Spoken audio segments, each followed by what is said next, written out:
Assalamualaikum warahmatullahi wabarakatuh. A'udzu billahi minasyaitonir rajim. Alhamdulillahi rabbil alamin wassalatu wassalamu ala asyrafil anbiya'i wal mursalin wa ala alihi wa sahbihi ajma'in. Allahumma anfa'na bima 'allamtana wa 'allimna ma yanfa'una wa zidna 'ilma. Subhanaka la 'ilma lana illa ma 'allamtana innaka antal alimul hakim. Allahumma amin. Alhamdulillah, syukrunillah. Pagi ini kita dapat bersama-sama bagi meneruskan kuliah tadabbur surah Al-Mulk, surah 67. Berdasarkan kepada buku Kerajaan Allah.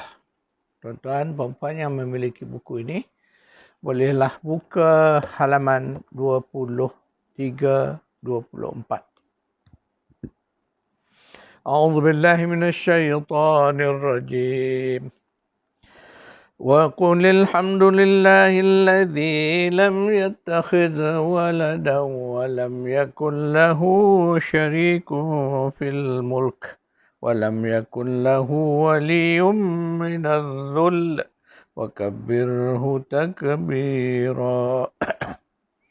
Katakanlah segala pujian kesyukuran itu wajib bagi Allah yang tidak mempunyai anak dan tidak mempunyai sekutu dalam kerajaannya dan tidak mempunyai penolong untuk menjaganya dari kehinaan. Dan agungkanlah Allah dengan pengagungan yang sebesar-besarnya. Surah Al-Isra, surah 17 ayat 111. Tuan-tuan dan puan, kita masih lagi mentadabbur ayat 1 surah Al-Mulk, iaitulah a'udzubillahi minasyaitonirrajim. Bismillahirrahmanirrahim. Tabarakalladzi biyadihil mulk wa huwa ala kulli syai'in qadir. Maha suci Allah, di tangannya lah segala kekuasaan pemerintahan dan dia amat berkuasa ke atas setiap sesuatu. Ayat yang kita baca sebelum ini ialah yang daripada surah Al-Isra itulah kalimah pujian kesyukuran kita kepada Allah yang kita kaitkan dengan kekuasaannya sebagai malik, raja, memerintah seluruh alam ini. Yang mana disebut walam yakun lahu syarikun fil, tidak ada sekutu di dalam kerajaannya. Jadi di situlah kita melafazkan keagungannya dengan kita diperintah supaya membanyakkan takbir. Allahu Akbar. Allahu Akbar. Allah yang di tangannya kerajaan sebagaimana termaktub di dalam rangkap Rabbul Alamin, bahawa Allah lah yang mencipta, memiliki dan memerintah seluruh makhluknya. Maka atas ciri rububiyah itulah Allah kita kenal sebagai Rabb yang maha berkuasa ke atas segala sesuatu. Itulah yang disebut di dalam ayat pertama, wa huwa ala kulli syai'in qadir, yang berkuasa ke atas segala sesuatu. Kerana apa? Kerana Allah itu dialah Rabb yang telah mencipta, yang memiliki dan memerintah seluruhnya. Allah menzahirkan sifat qadirnya melalui ayat-ayatnya, baik ayat-ayat bertulis iaitu Al-Quran maupun melalui ayat-ayat tidak tertulis, ayat kauniyah yang ada pada seluruh alam ini. Melalui Al-Quran kita melihat banyak ayat-ayat tentang qadir ini diulang-ulang dalam ayat yang berbeza dan juga dalam surah yang berbeza. Antaranya, A'udzu billahi minasyaitonir rajim.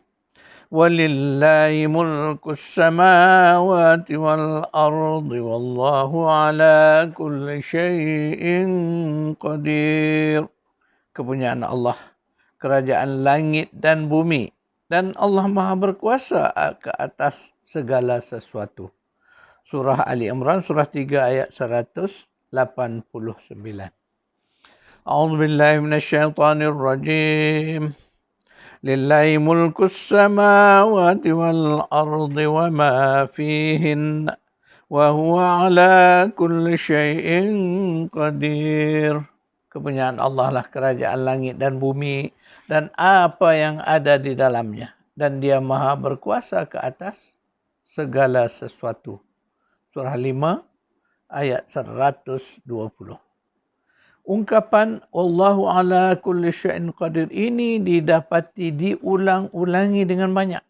Tidak termasuk lagi lafaz qadir yang diungkap dalam ayat yang berbeza.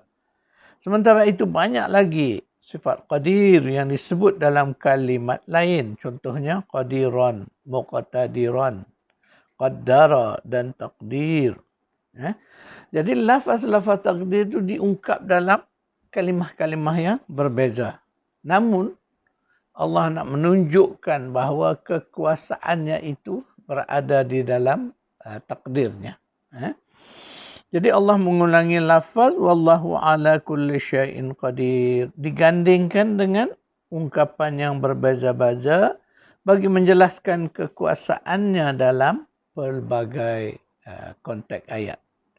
Jadi kekuasaan Allah jelas pada sifat-sifat Maha Penciptanya, iaitulah pada sifat Al-Khaliq yang digambarkan oleh ayat-ayat ini.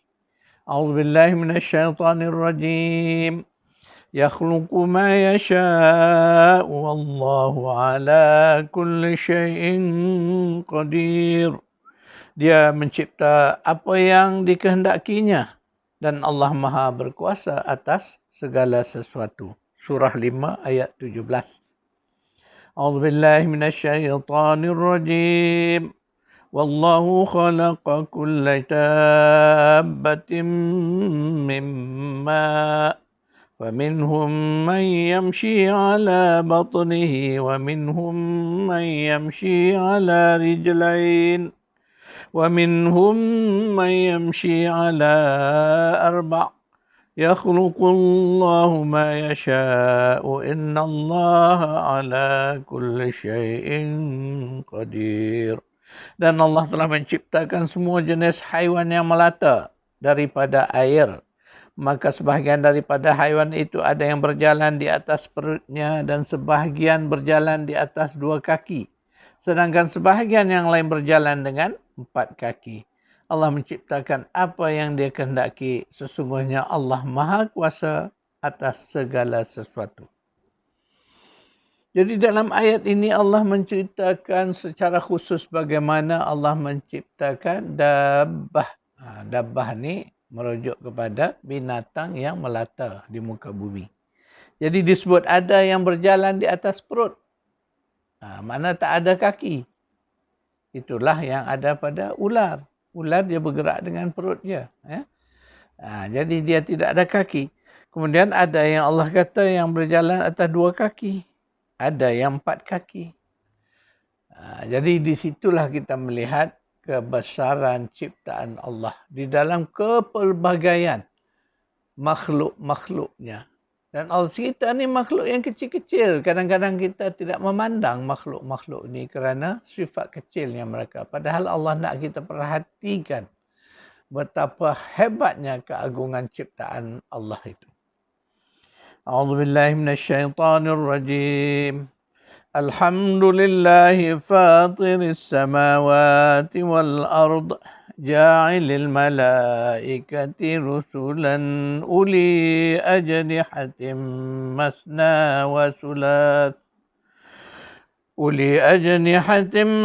وثلاث ورباع يزيد في الخلق ما يشاء إن الله على كل شيء قدير.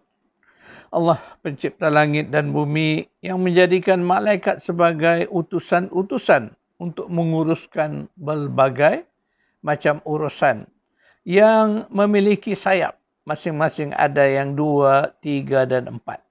Allah menambahkan pada ciptaannya apa yang dikehendakinya. Sesungguhnya Allah Maha Kuasa atas segala sesuatu. Surah 35 ayat 1. Ini dalam ayat ini Allah menceritakan pula tentang Qadir, kekuasaan Allah. Bagaimana kekuasaan Allah diperlihatkan kepada ciptaan malaikat. Ya. Ayat ini menyebut bahawa malaikat itu sifatnya bersayap. Ada yang mempunyai sayap, ada yang 2 sayap, ada 3 dan ada 4. Ya, demikianlah yang dijelaskan oleh ayat ini. Ini dalil mengatakan bahawa malaikat bersayap. Tetapi sayangnya kita ini tak dapat melihat malaikat kerana mereka berada di alam ghaib. Jadi kita sebagai orang-orang beriman, kita beriman dengan segala fakta yang Allah ceritakan. Walaupun kita tidak dapat melihat. Kenapa? Ingat, kita orang beriman ni yu'minuna bil ghaib. Kita yakin sungguh-sungguh kepada apa saja yang Al-Quran cerita walaupun kita tidak melihatnya. Kerana semua itu berada di alam ghaib. A'udzubillahi minasyaitonir rajim. Allahul ladzi khalaqakum min dha'fin thumma ja'ala min ba'di dha'fin quwwah. ثم جعل من بعد قوة ضعفا وشيبة يخلق ما يشاء وهو العليم القدير. Allah, dialah yang telah menciptakan kamu dalam keadaan lemah, kemudian dia menjadikan kamu sesudah keadaan lemah itu menjadi kuat. Kemudian dia menjadikan kamu sesudah kuat itu kembali lemah dan beruban. Dia menciptakan apa yang dikehendakinya dan dialah maha mengetahui lagi maha berkuasa. Surah 30, Surah Ar-Rum ayat 54. Dalam ayat ini Allah menceritakan tentang diri manusia. Jadi Allah nakkan kita faham proses hidup kita ini melalui tahap-tahapannya. Itulah yang Allah cerita, kamu dulu lemah. Kita lihat kita lahir ke dunia dalam keadaan tak boleh berjalan. Mengambil masa bertahun untuk kita boleh berjalan. Jadi kita dalam keadaan terbaring, lemah, hanya boleh menggerakkan tangan dan sebagainya. Itu di zaman bayi. Kemudian dari lemah itu semakin hari kita menjadi semakin kuat.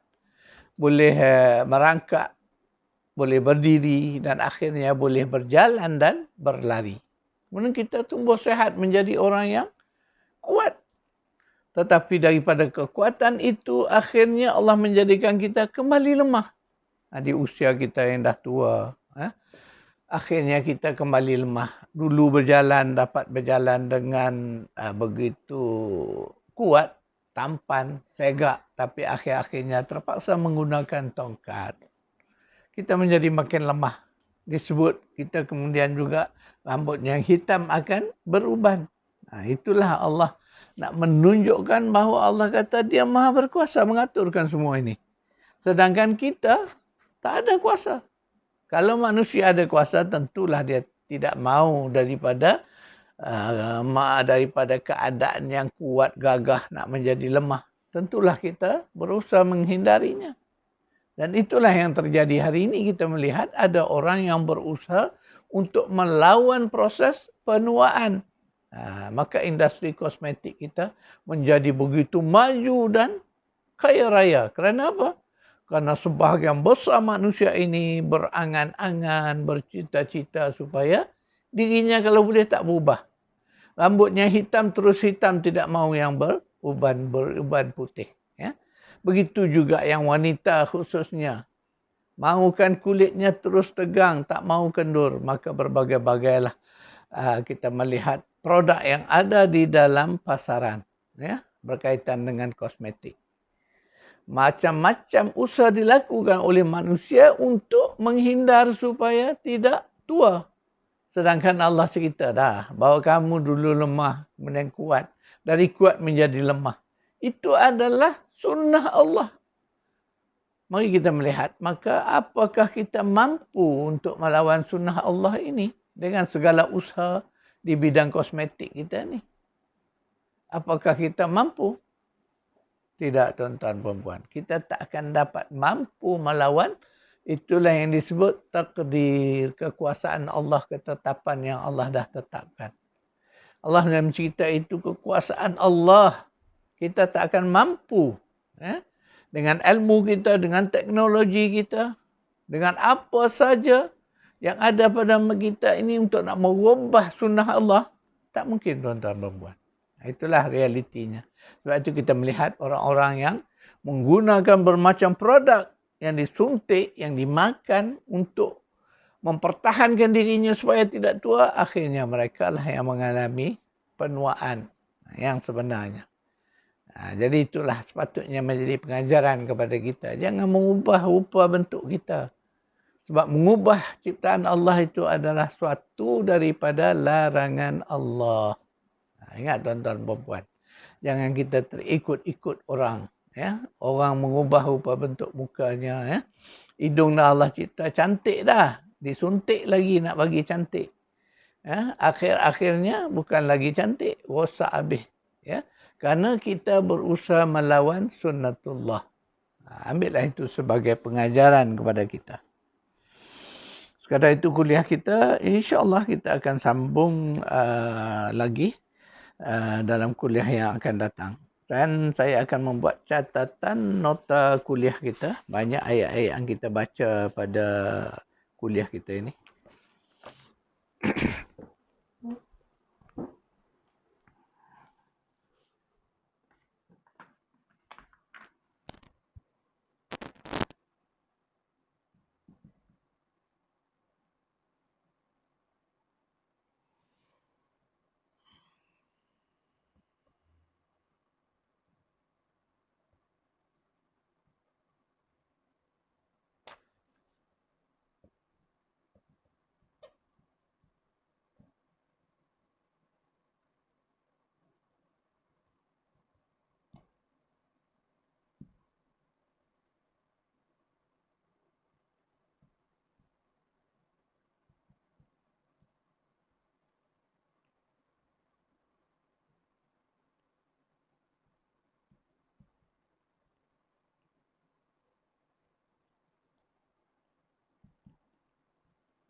Sekadar itu kuliah kita hari ini, insya-Allah kita bertemu lagi pada kuliah yang akan datang. A'udzubillahi minasyaitonirrajim.